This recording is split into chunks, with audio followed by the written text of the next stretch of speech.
වන් සියලුම දෙනාට සුබ දවසක් වේවා කියලා මම ප්‍රාර්ථනා කරන ගමන් අද මම මේ අවස්ථාව තුල කතා කරන්නට පැහැදිලි කරන්නට බලාපොරොත්තු වන්නේ පාලි භාෂාව තුල සඳහන් වන නාම විභක්ති කියන මේ පාඩම පිළිබඳව. පොඩි ආමුදුරන් වහන්සේ නාම විභක්ති කියන්නේ කුමක්ද කියන එක පිළිබඳව මේ අවස්ථාවේදී අපි හඳුනා ගැනීමට මම ඔබට පැහැදිලි කරනවා මුලින්ම මේ නාම කියන එක පිළිබඳව. නාම කියන්නේ යම් කෙනෙකු හෝ යම් දෙයක් හෝ යම් ගුණයක් හෝ යම් සිද්ධි මාත්‍රයක් හැඳින්වීමට යොදන මේ සංඥාවලට තමයි නාම කියලා කියන්නේ. ඒ වගේම තමයි අපි බලමු විභක්ති කියන්නේ කුමකටද කියලා. විභක්ති කියන්නේ මේ යෙදෙන සංඥාවන් වාක්‍යයක් තුල සර්ව සම්පූර්ණ කරලා සුදුසු තැනට වාක්‍යයට නියම අර්ථයක් දෙන විදියට මේ නාමයන් යොදන විභක්තිය යොදනේව තමයි විභක්ති කියලා කියන්නේ. ඒ වගේම අපි බලමු පාලි භාෂාව තුල යෙදෙනවා නාම ප්‍රභේද. නාම ප්‍රභේද දක්වලා තිබෙනවා 4ක්.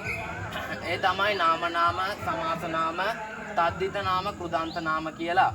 ඒ වගේම තමයි පාලි භාෂාව තුල බාලාවතාරයේදී හඳුන්වනවා අපිට නාම පිළිබඳව දක්වනවා නාම 7ක්. ඒ කියන්නේ අපි කුඩා පන්තියේදී ඉගෙනගෙන තිබෙනවා ලිංගයන් 3ක් පිළිබඳව. ඒ තමයි පුරුෂ ලිංග, ස්ත්‍රී ලිංග, නපුංසක ලිංග. මේ පාඩමේදී හඳුන්වන්නේ මේ පුරුෂ ලිංගත්, නපුංසක ලිංගත්, ස්ත්‍රී ලිංගත් මීට වඩා ලිංගයන් වැඩි කරපු නාම පිළිබඳව තමයි හඳුන්වන්නේ. ඒ තමයි පළවෙනි එක තමයි පුල්ලිංග. ඒ තමයි පුරුෂ ලිංග තමයි මේකෙන් හඳුන්වන්නේ. අපි උදාහරණයක් බලනකොට බුද්ධ, නාග, දේව, මනුස්ස, අත්ත කියන මේවා තමයි පුරුෂ ලිංගයන් වලට අයත් වන්නේ. ඒ වගේම තමයි ස්ත්‍රී ලිංග. ස්ත්‍රී ලිංග කියන්නේ ස්ත්‍රී පිළිබඳව. උදාහරණයක් බලනකොට රත්ති, නදී, මාතු, දීතු, අජා කියන මේවා තමයි ස්ත්‍රී ලිංග වලට අයත් වන්නේ. ඊළඟ ලිංග නාමය තමයි නපුංසක ලිංග. නපුංසක ලිංග කියන්නේ ලිංගයක් පැහැදිලි නොකරන, ලිංගයක් භජනය නොකරන නාම තමයි. ඒ කියන්නේ අපි උදාහරණ බලනකොට චිත්ත, පාප, ඵල, චක්කු, ධනෝ, මන කියන මේවා තමයි නපුංසක ලිංග යන්නට අයත් වන්නේ. ඒ වගේම තමයි ඊළඟ ලිංග නාමය තමයි ද්විලිංග. ඒ කියන්නේ ලිංගයන් දෙකක් එකට එකතු වෙලා සෑදිලා තියෙන ලිංග තමයි ද්විලිංග කියලා කියන්නේ. කුමිත්ති ලිංග මේක කොටස් 3කට බෙදෙනවා කොහොමද? කුමිත්ති ලිංග, නපුංසක ලිංග, ඉත්ති නපුංසක ලිංග කියලා. පළවෙනි එක තමයි කුමිත්ති ලිංග කියන්නේ පුරුෂ ලිංගත් ස්ත්‍රී ලිංගත් කියන මේ දෙකම එකතු වෙලා හැදිච්ච නාම තමයි කට, ගට, යටි, රේණු කියන මේ වචන. ඒ වගේම තමයි දෙවෙනි එක නපුංසක ලිංග. ඒ කියන්නේ පුරුෂ ලිංගත් නපුංසක ලිංගත් කියන මේ දෙකම එකතු වෙච්ච ඒවා. ධම්ම, කම්ම, කුසුම, පදුම, විහාර, ශරීර කියන මේ උදාහරණ තමයි මේවට ඇතුළත් වන්නේ. ඒ වගේම තමයි ඊළඟ ලිංගය ඉත්ති නපුංසක ලිංග. ඒ කියන්නේ ස්ත්‍රී ලිංගත් නපුංසක ලිංගත් කියන මේ දෙකම එකතු වෙච්ච ඒවා. ඒ වගේම තමයි පාලි භාෂාව තුල මේකට උදාහරණ වශයෙන් දක්වලා තියෙන දෙකයි දැනට. නගර, අච්චි කියන මේ දෙක විතරයි. ඒ වගේම තමයි ඊළඟ නාමය තමයි සබ්බනාම. අපි කුඩා පන්තියේදී අපිට උගන්වන්නේ අපිට පාලි භාෂාව තුල හඳුන්වන්නේ සර්වනාම කියලා. මේ සර්වනාම කියන්නේ බොහෝ දෙයක් හඳුන්වීමට යොදන නාම. සබ්බ, කතර, උභය, පුබ්බ කියන මේ උදාහරණ තමයි මේකට අයත් වන්නේ. ඒ වගේම සංඛ්‍යා නාම. පාලි භාෂාව තුල අංකයන් ඉලක්කන් ඒව හැඳින්වීමට පාලියෙන් යොදන නාම තමයි මේ සංඛ්‍යා නාම කියලා හඳුන්වන්නේ. ඒක ද්වේ, ති, චතු, පංච කියන මේ ඉලක්කන් නාම සංඛ්‍යා නාම කියන මේකට අයත් වෙනවා. ඊළඟ නාම ප්‍රභේදය තමයි අලිංග නාම. ඒකින් හඳුන්වන්නේ ලිංග භජනයක් නොකර අව්‍ය තද්දිත කියන මේ පද යෙදෙන නිසා මේක අලිංග නාම කියලා හඳුන්වලා තිබෙනවා. ඒකට උදාහරණ වශයෙන් සබ්බත්ත, එත්ත, කුහින්, සබ්බදා, කත්ත, කදා කියන මේ උදාහරණ තමයි මේකට අයත් වන්නේ. ඒ වගේම තමයි පාලි භාෂාව තුල හඳුන්වනවා පොඩි ආමුදුරන් වහන්සේ නාම වර්ණගීම කියලා. මේ නාම වර්ණගනකට අපිට අත්‍යවශ්‍ය වන කරුණක් තමයි පාලි විභක්ති. මේ විභක්ති වලට අන්‍යෝන්‍ය වූ ප්‍රත්‍යයන් යොදලා තිබෙනවා බාලාවතාරය තුල. ඒ කොහොමද? සීයෝ ඉති පඨමා අඤ්ඤෝ ඉති ဒ ුතියා නායේ ඉති තතියා සනං ඉති චතුත්ථි සමායේති පංචමේ සනං ඉති චට්ටි සමෙන්සු ඉති සප්තමේ කියලා මේ සාමාන්‍ය වර්ණගීමේදී සාමාන්‍ය පාලි භාෂාව තුල විභක්ති කීයක් අපිට තිබෙනවද? 8ක් 9ක් තිබෙනවා 8ක් තිබෙනවා 9ක් තිබෙනවා. ඒ වගේම මේ බාලාවතාරය තුල අපට දීලා තිබෙන්නේ විභක්තියින් 7ක් පමණයි. මේකට ප්‍රත්‍යයන් එකතු කරලා. ඒ මොකද සීයෝ ඉති පඨමා කියන මේ පඨමා විභක්තිය තුල ආලපන කියන මේ විභක්තියත් අයත් වෙනවා. මේ සීයෝ කියන විභක්ති ප්‍රත්‍යයත් ආලපන විභක්තියේ යෙදෙන නිසාම ඒ දෙකම එකක් වශයෙන් තමයි හඳුන්වන්නේ. ඒ වගේම තමයි කර්ණ කියන විභක්තියත් මෙතන අඩුයි. ඒ කර්ණ කියන විභක්තිය එකතු කරලා තිබෙන්නේ තතියා කියන මේ විභක්තියට. නායිති කියන ප්‍රත්‍ය තමයි කර්ණ වලටත් යෙදෙන්නේ. ඒ වගේම තමයි මේ විභක්ති ප්‍රත්‍ය මාලාවේ 7ක් සඳහන් වෙනවා. මේ 7ටම අන්‍යෝන්‍යව ප්‍රත්‍යයන් බාලාවතාරය තුල දක්වනවා. ඒ වගේම තමයි ඊළඟට පාලි භාෂාව තුල මේ යෙදෙන විභක්ති ප්‍රත්‍යයන් හඳුන්වන්නේ විභක්තිය සහ වචනය සහ බාලාවතාර සූත්‍රය සහ අර්ථය කියන මේවා. අපි බලමු විභක්තිය තමයි පඨමා. මේ පඨමා වලට යෙදෙනවා ඒක වචනෙන් යෙදෙන්නේ සී, බහු වචනෙන් යෙදෙන්නේ යෝ. බාලාවතාර සූත්‍රය තමයි පඨමා විභක්ති වල ලිංගාන්තේ පඨමා. මේකෙන් අර්ථය ලිංගාර්ථයක් ප්‍රකාශ කිරීම. ඒ වගේම තමයි ඊළඟ විභක්තිය ආලපන. ආලපන විභක්තිය ඒකේ එක වචනය තමයි සී, බහු වචනය තමයි යෝ.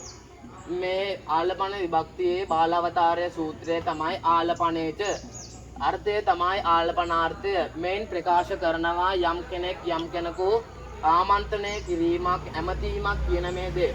ඒ වගේම තමයි විභක්තිය ဒ ුතියා. ඒක වචනය තමයි ဒ ුතියාවල අන්. බහු වචනයේ යෝ. බාලාවතාර සූත්‍රය කම්මන්තේ ဒ ුතියා. අර්ථය තමයි කර්මාර්ථයක් ප්‍රකාශනය කිරීම. විභක්තිය තතියා.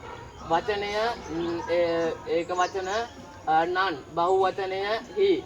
බාලාවතාර සූත්‍රය තමයි කත්තරීච. අර්ථය තමයි කතෘ අර්ථය. වාක්‍යයක කතෘ ප්‍රකාශ කරන්නේ තතියා විභක්තියෙන්. ඒ වගේම තමයි විභක්තිය චතුර්ථි. ඒක වචනය තමයි ස.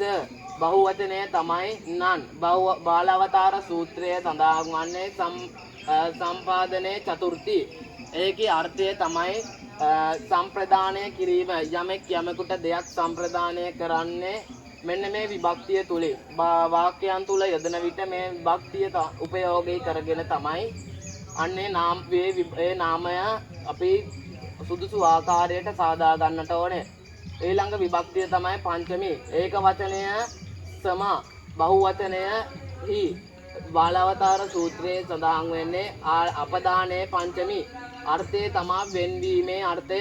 යමකින් යමක් වෙන්වීමේ අර්ථයක් ප්‍රකාශ කරන විට ඒ වාක්‍යයක නාමපදයේ යොදන්නට ඕනේ මේ පංචමී කියන විභක්තියේ. ඊළඟ විභක්තිය තමයි චට්ටි. ඒක වචනය තමයි ස. බහු වචනය තමයි නන්.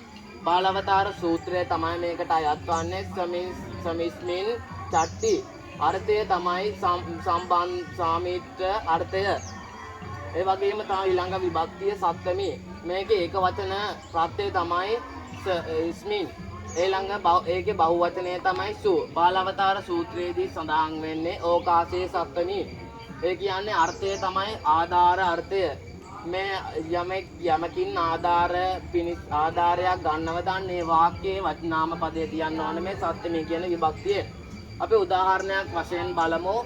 නාම පදයක් මේ විභක්ති ප්‍රත්‍යයත් එක්ක ගලපලා කොහොමද අපි නාම පදය සකසා ගන්න කියලා. අපි උදාහරණයක් වශයෙන් මේ බුද්ධ කියන නාම පදය අරගෙන පඨමා කියන විභක්තියේ ඒක වචන කියන මේ ප්‍රත්‍ය යොදාගමු සී. බුද්ධ ධන සී. බුද්ධ ධන ආධන සී. බුද්ධ ධන ඕ. ඊළඟට බුද්ධ ධන ඕ බුද්ධෝ වෙලා තිබෙනවා. ඊළඟට අපි පඨමා විභක්තියේ බහුවචන කියන යෝ කියන විභක්ති ප්‍රත්‍ය අරගෙන මේ බුද්ධ කියන නාම පදයට බලමු උදාහරණයක්. බුද්ධ ධනයෝ. බුද්ධ ධන ආ ධනයෝ. බුද්ධ ධන ආ බුද්ධ ධන ආ බුද්ධා වෙලා තිබෙනවා. මේ යෝ කියන බහුවචනය යෙදුනට පස්සේ නාමයක් වර්ණගෙන්නේ කොහොමද? බුද්ධා කියන විදියට බුද්ධ කියන මේ නාම පදය. ඒ වගේම තමයි පාලි භාෂාව තුළ මේ නාමපද විභක්ති නිති පරිදි වාක්‍යයක යෙදෙන්නේ කොහොමද කියන විදිය පැහැදිලි කරනවා. ඒ වගේ විභක්තිය තමයි පඨමා. ඊට පස්සේ පඨමා විභක්තියෙන් අර්ථය තමයි වාක්‍යයක උක්ත පදයේ තබනුවේ මේ පඨමා විභක්තිය. උදාහරණයක් වශයෙන් බලමු. බුද්ධෝ ධම්මං භාසති. මේකේ පඨමා විභක්තියෙන් යෙදලා තිබෙන්නේ කුමක්ද? මේ බුද්ධෝ කියන වචන නාම පදය. සාමනේරේන පාඨෝ පීඨයතේ. පාඨෝ කියන එක තමයි මේ පඨමා විභක්තියෙන් යෙදලා තිබෙන්නේ. ආලපන විභක්තිය. මේ ආලපන විභක්තියෙන් අපිට පැහැදිලි කරන්නේ ආමන්ත්‍රණ අර්ථය. හේ කුමාර උට්ටාහි. කුමාර කියන නාම පදය තමයි ආලපන විභක්තියෙන් හඳුන්වන්නේ. හේ පුරිස ගච්ඡ. පුරිස කියන නාම පදය තමයි ආලපන විභක්තියෙන් හඳුන්වන්නේ. ဒုတိ ය විභක්තිය බලමු අපි. වාක්‍යයක ක්‍රියාවට යටත්ව පදය එවත් කර්ම පදය ဒုတိ ය විභක්තියෙන් තමයි තබන්නේ. දාසෝ ඔදනම් පදති. ඔදනම් කියන එක තමයි ဒုတိ ය විභක්තියෙන් දෙන්නේ. පුරිසෝ රුක්ඛං චින්දති. රුක්ඛං කියන එක තමයි ဒုတိ ය විභක්ති නාම පදය වෙලා තිබෙන්නේ. ඊළඟට බලමු තතියා විභක්තිය. තතියා විභක්තිය අර්ථය තමයි කර්තෘ අර්ථය යොදනුවේ කර්තෘ අර්ථය යොදන්නේ තතියා විභක්තියෙන්. කර්මකාරක වාක්‍යවලදී මේ කර්මකාර වාක්‍යවලදී පමණයි මේ තතියා විභක්ති මේක යෙදෙන්නේ. උපාසකේන පදීපෝ ජාලියතේ. උපාසකේන කියන නාම පදය තමයි තතියා විභක්තියෙන් යෙදලා තිබෙන්නේ. කස්සකේහි කෙත්තානි කසීයන්තේ. මේ කස්සකේහි කියන නාම පදය තමයි තතියා විභක්තියේ ප්‍රත්‍යයන් එක ගලපල මේ වාක්‍යයට යොදලා තිබෙන්නේ. අපි බලමු කර්ණ විභක්තිය. කර්ණාර්ථයක් ප්‍රකාශ කරන්නේ කර්ණ විභක්තියෙන්. ශිෂ්‍යෝ ලේඛනීයා ලිඛති. මේ ශිෂ්‍යයාට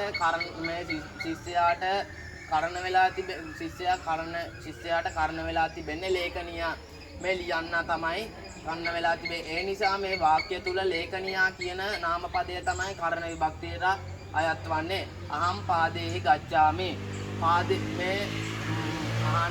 මෙයාට ඇවිදින්න කර්ණ වෙලා තිබෙන්නේ පාදේ. ඒ නිසා තමයි මේ වාක්‍යයේදී පාදේහි කියන නාම පදය කර්ණ විභක්තියේ තබලා තිබෙන්නේ. චතුර්ථ විභක්තිය. යම් දෙයක් කැමැත්තෙන් ප්‍රදානය කිරීමේදී එය ලබන්නා කියන්නේ වාක්‍යයකදී ඒ ලබන්නා කියන්නේ චතුර්ථ විභක්තියෙන්. උදාහරණයක් වශයෙන් චාහේ යාචකස්ස දානං දේති. චාහේ යාචකස්ස දානං දේති. යාචකස්ස කියන එක තමයි මේ චතුර්ථ විභක්තියෙන් හඳුන්වලා තිබෙන්නේ. උපාසකෝ භික්ඛස්ස දානං දේති. භික්ඛස්ස කියන එක තමයි චතුර්ථ විභක්තියෙන් අර්ථකථනය කරලා තිබෙන්නේ. පංචමී විභක්තිය. වෙන්වීමේ අර්ථයක් ප්‍රකාශ කරන්නේ පංචමී විභක්තියෙන්. පනං රුක්කම්මා පතති.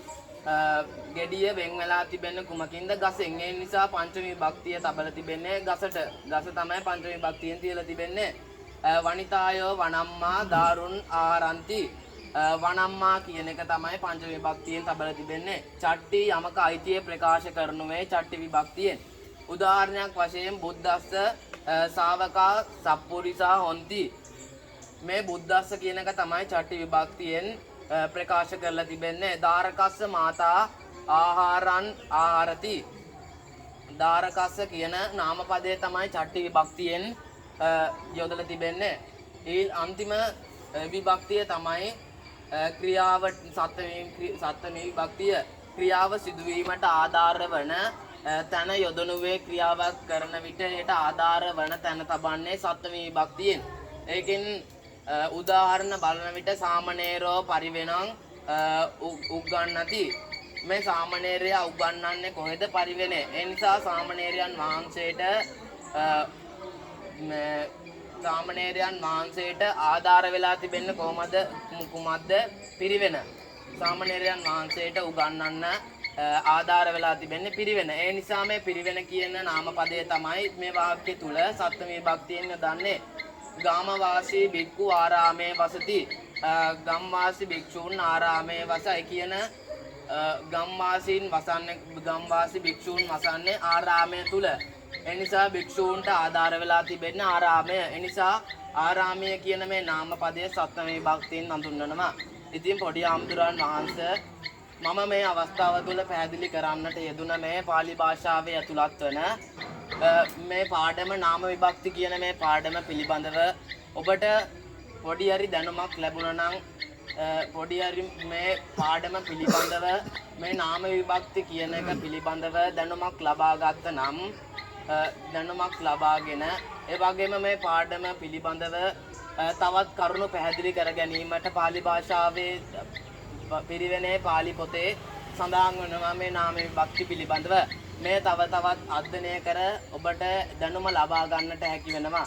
මම මේ හඳුන්වන්නට යෙදුන පාඩම මෙතනින් නිමාවටපත් කරනවා.